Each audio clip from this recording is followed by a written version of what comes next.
오늘 하나님께서 우리에게 주시는 말씀은 로마서 3장 19절에서 22절 말씀입니다. 어제 본문 한 번만 더 보겠습니다.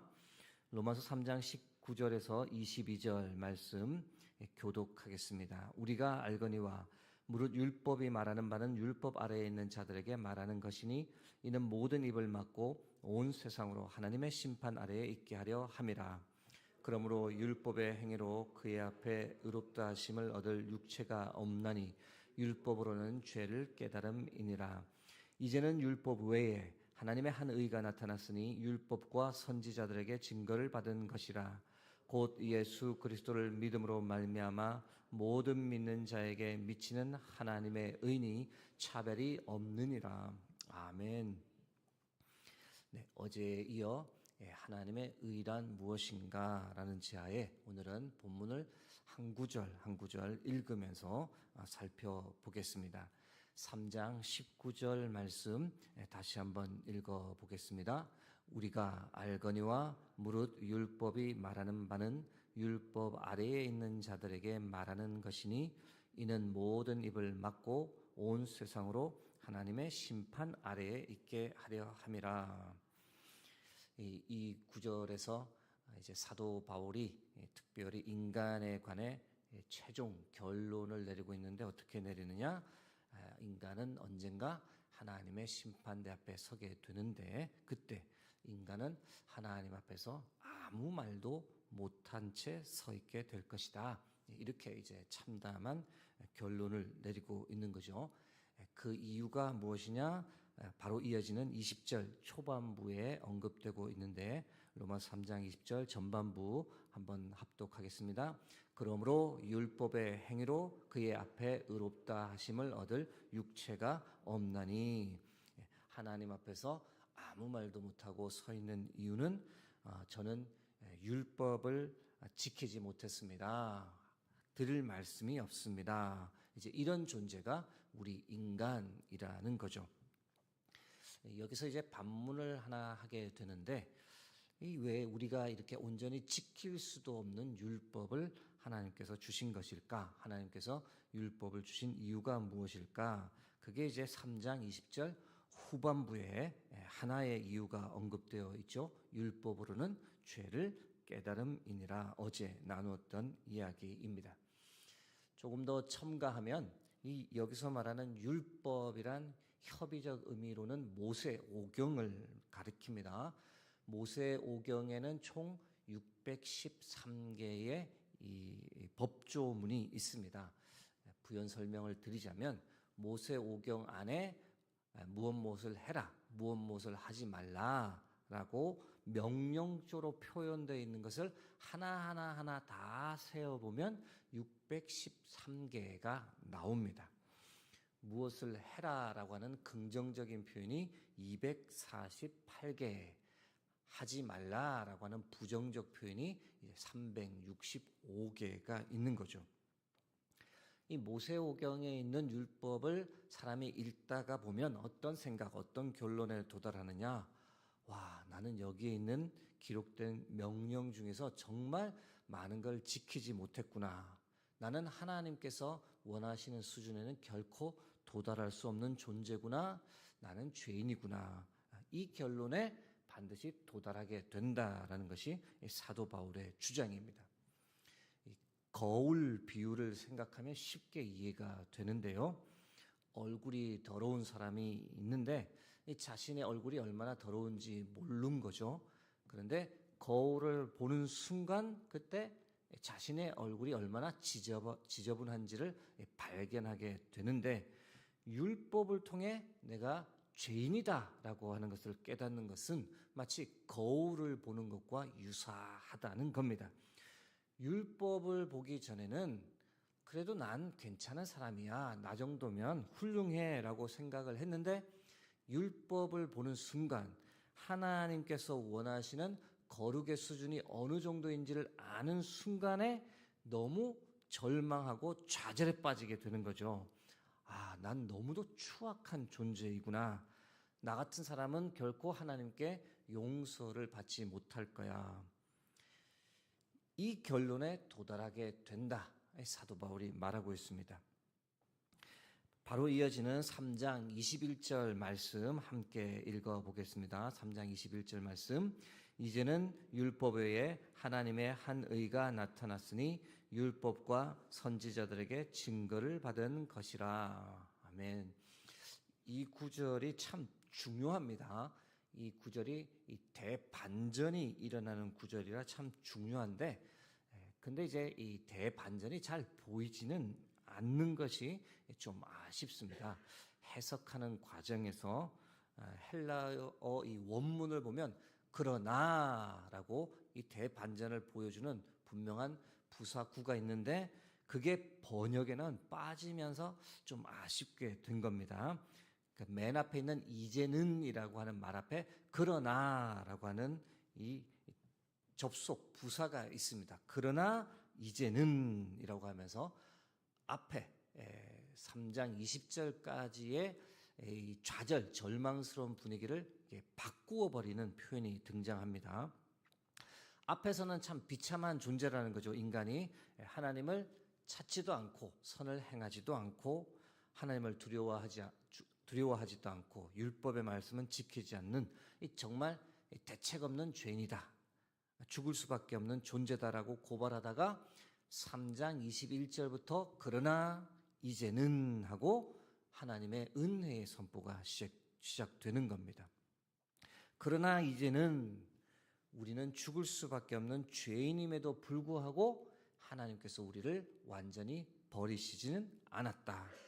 의로운 구석이 하나도 없는 우리를 하나님께서 의롭다라고 칭하겠다. 그렇게 작정하셨다. 죄인인 우리가 무죄 선고를 받을 수 있도록 하나님께서 특별 방안을 마련해 주셨다라고 하는 이 대반전이 일어나는 게 지금 3장 21절입니다. 어떻게 하나님께서 대반전을 이루셨습니까?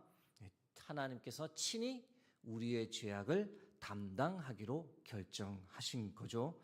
아들 독생자 예수 그리스도를 이 땅에 보내어 우리의 모든 죄의 값을 예수님께서 담당하도록 하셨습니다. 죄악을 저지른 것은 우리인데 예수님께서 우리 대신 십자가에서 형벌을 당하셨습니다. 더 놀라운 것은 이 사실을 믿기만 하면, 이 사실을 받아들이기만 하면 하나님의 용서와 의롭다함을 받게 된다는 겁니다.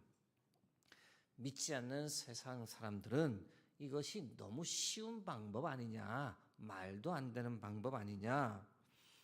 그러나 여러분, 우리 입장에서는 참 쉬운 방법이지만 하나님께서는 엄청난 대가를 치르셨다라는 것을 우리가 기억해야 합니다. 우리의 모든 죄 탕감케 하시려고 하나님은 엄청난 대가 곧 자신의 아들 예수 그리스도를 십자가에 내어주시는 이 처참함을 감수하셔야 했다는 것을 우리가 기억할 필요가 있습니다. 여러분, 이것이 바로 하나님의 의인 줄 믿습니다. 우리가 잘못을 했음에도 불구하고 하나님께서 그 모든 것을 다 해결해 주시는 것, 예수 그리스도를 믿기만 하면 차별 없이 누구나 용서를 다 받을 수 있는 것, 이것이 바로 하나님의 의인 줄 믿습니다. 이 사실을 3장 22절에서 이렇게 표현합니다. 함께 합독하겠습니다. 곧 예수 그리스도를 믿음으로 말미암아 모든 믿는 자에게 미치는 하나님의 의인이 차별이 없느니라. 아멘. 여기서 하나님께서 우리에게 율법을 주신 또 다른 이유 하나가 무엇일까?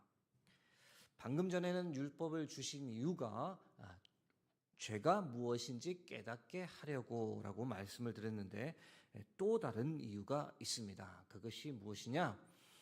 율법이 결국 우리를 누구에게로 인도하는 것일까요? 예수 그리스도에게로 인도하는 줄 믿습니다.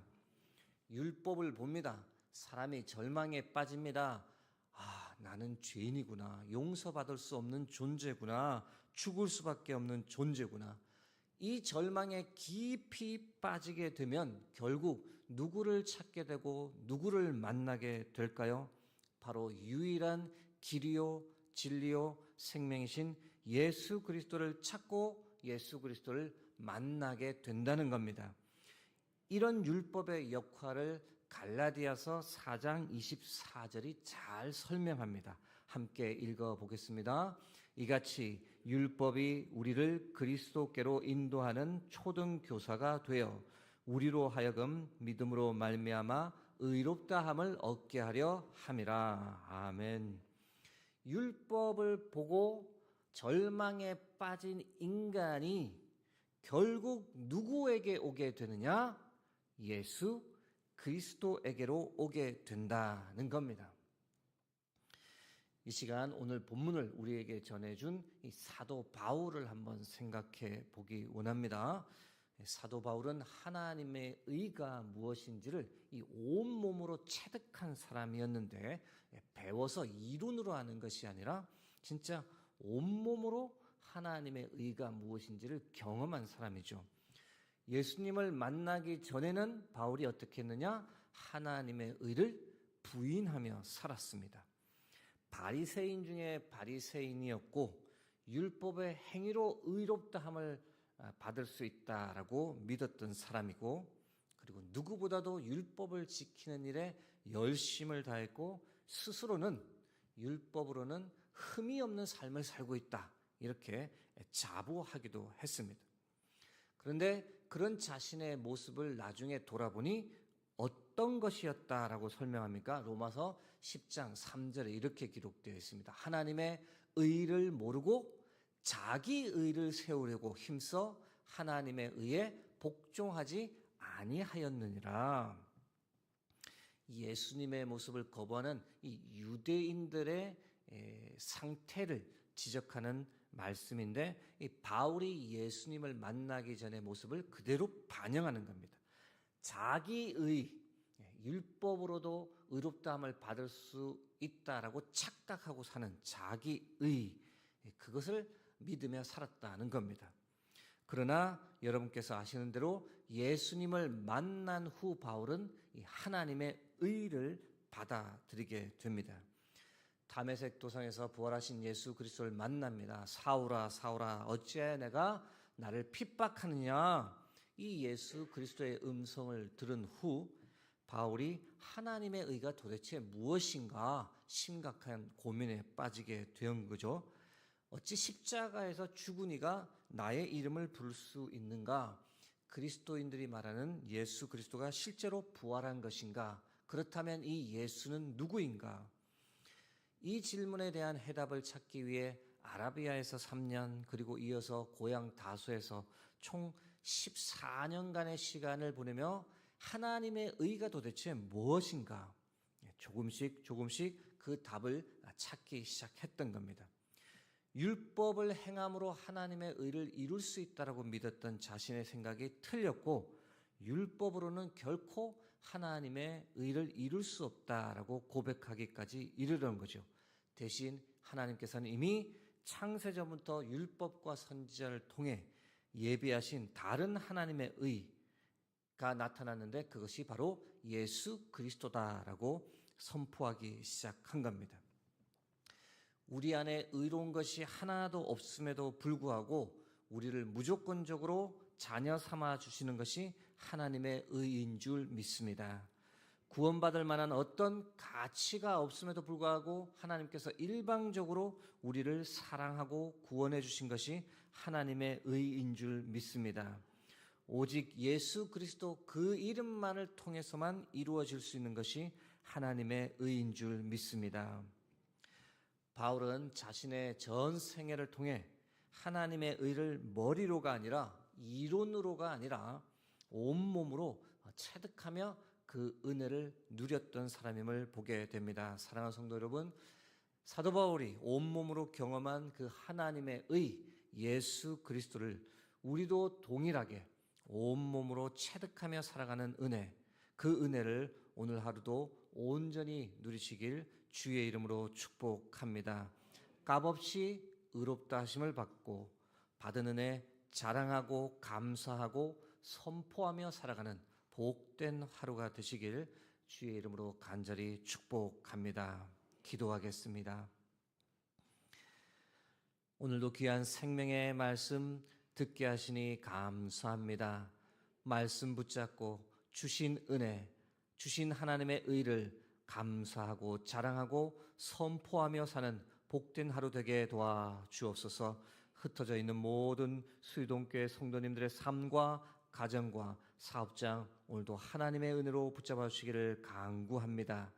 868번째에서 870번째까지 1000번째 헌금을 드립니다. 하나님 드린 손길 가운데 은혜 위에 은혜를 더하시고 하나님 그 마음에 기도하는 기도 제목들 속히 응답하여 주옵소서. 감사드리며 존귀하신 예수 그리스도의 이름으로 기도드립니다.